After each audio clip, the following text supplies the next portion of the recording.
வந்து இன்னைக்கு 50 வீடுக்கு ஆயிடுச்சு. சப்போர்ட்டுக்கு வந்து எங்களுக்கு யாரும் வர மாட்டேங்கிறாங்க. கவர்மெண்ட்ல கேட்டால் ஒரு சொல்யூஷனுங்கிறாங்க. பெட்டிஷன் கொடுத்து ஓஞ்சி போயிட்டோம். இனி இப்போ கேட்குறாங்க, உங்கள் முன்னால் தான் இப்போ கேட்டோம். ஈவோ என்ன சொல்கிறாரு, நீங்கள் போய் யாருக்கு கூப்பிட்டு வாங்கணுமோ அந்த ரைட்ஸை நீங்கள் வாங்கிக்கோங்க, எங்களை டிஸ்டர்ப் பண்ணாதீங்க அப்படிங்கிறாங்க. இப்போ யாரையும் டிஸ்டர்ப் பண்ணாமல் தான் நாங்கள் டிஸ்டர்ப் ஆகிறோம். லட்சக்கணக்கில் வீட்டை போட்டு முதல்ல வாங்கிட்டு கடனை உடனே கட்டிட்டு நாங்கள் யாரை போய் டிஸ்டர்ப் பண்ணுறது? இனி அடுத்தது ரோட்டில் போராட்டம் பண்ணலான்னு இருக்கோம் சார். கமிஷனர் ஆஃபீஸுக்கு போகலான்ட்டு இருக்கிறோம். எங்களுக்கு பர்மனன்ட் சொல்யூஷன் வேணுங்க. எங்களுக்கு எங்கள் நகருக்குள்ளேயே ஒரு வந்து சொல்யூஷனோட ரோடு வேணும். எங்களுக்கு அந்த பக்கம் ரோடு வேண்டாம், இந்த பக்கம் ரோடு வேண்டாம். நாங்கள் ஒன்றும் யாருக்கிட்டையும் போய் பிச்சை எடுக்கலை. எங்களுக்கு நாங்கள் முதல் போட்டு வாங்கிக்கிறோம். எங்களுக்கு எங்கள் கஜலட்சுமி நகர்லேயே எந்த சைட் அப்ரூவ்டு இல்லையா, அதை பற்றி வி ஆர் நாட் பைண்டர். சரிங்களா? எங்களுக்கு பர்மனன்ட் ரோடு கஜலட்சுமி நகரில் வேணும். அப்ரூவ்டு சைட் ஆக்கணுங்க. வேணுங்கிற ஃபெசிலிட்டிஸ் எல்லாம் வேணும்.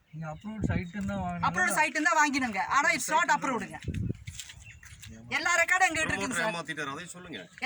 எல்லாருமே ஏமாத்திட்டோம். ப்ரமோட்டர் எங்களை ஏமாத்திட்டார், நாங்களும் அவங்ககிட்ட ஏமாத்திட்டோம் சார். இவங்கெல்லாம் வந்து 13 வருஷம் ஆச்சு சார். இவங்க 13 வருஷம் ஆச்சு, நான் வந்து 6 வருஷம் ஆச்சு.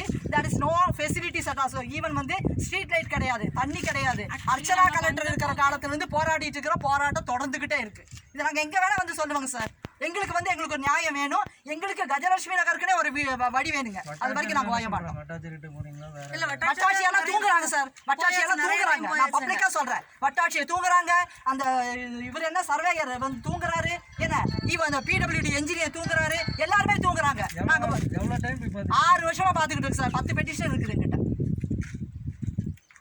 மிகவும் வெட்கக்கேடான விஷயம். அதாவது சார், அடுத்து அத்திப்பட்டி கிராமம் சார். நாங்க ரொம்ப சொல்லிக்கணும்னா அடுத்து அத்திப்பட்டி கிராமம்.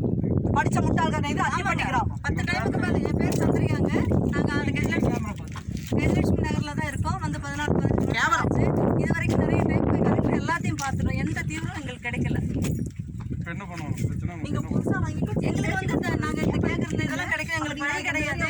அந்த வழியில் போனால் அவங்க அந்த பக்கம் வரக்கூடாதுன்னு சொல்கிறாங்க. எங்களுக்கு உண்டான வழி பாதை எங்களுக்கு ஈஸ்வராதிக்கு இப்படி கைதாகிறீங்க. ஆக்சுவலி நாங்கள் இங்கே வந்து 6 நீங்கள் வந்து 6 இயர்ஸ் ஆச்சு. எங்களுக்கு எந்த ஃபெசிலிட்டியும் கிடைக்குமே. வாட்டர் ஃபெசிலிட்டி, எலக்ட்ரிசிட்டி ஃபெசிலிட்டி கூட நாங்கள் வந்து முன்னாடி தான் எங்களுக்கு கிடைச்சது. ஸோ அப்போ நாங்கள் வந்து தீவுக்குள்ளே இருக்கிற மாதிரி இருக்கும். ஒரு மழை வந்தாலும் இல்லை வெள்ளம் அடிச்சுட்டு போனாலும் நாங்கள் அந்த தீவுக்குள்ளே இருக்கிற மாதிரி தான் ஃபெசிலிட்டி வேணும். எங்களுக்கு எல்லா சொல்யூஷனும் இருக்குது. சைட்டும் நாங்கள் வாங்கணும். Because we have invested lot of money. அப்போ எங்களுக்கு அந்த ஃபெசிலிட்டி யாருமே கொடுக்க கிடையாது. நாங்கள் வந்ததுலேருந்து இப்போ வரைக்கும் நாங்கள் போராடிட்டு இருக்கோம். எங்களுக்கு எந்த சொல்யூஷனுமே கிடையாது. ஸோ இப்போ எங்களுக்கு ஒரு ப்ராப்பரான ரோடு எங்களுக்கு கஜலட்சுமி நகருக்குள்ளேயே வேணும். வேற எங்கேயும் போக மாட்டோம். எங்களுக்கு சப்போர்ட் வேலை, அந்த வேலை இந்த வேலை மேக்கப் வேலை வேண்டாம் சார். கஜலட்சுமி நகருக்கு டிடிசிபி அப்புறம் செகண்ட் டைமா வாங்கணும். அது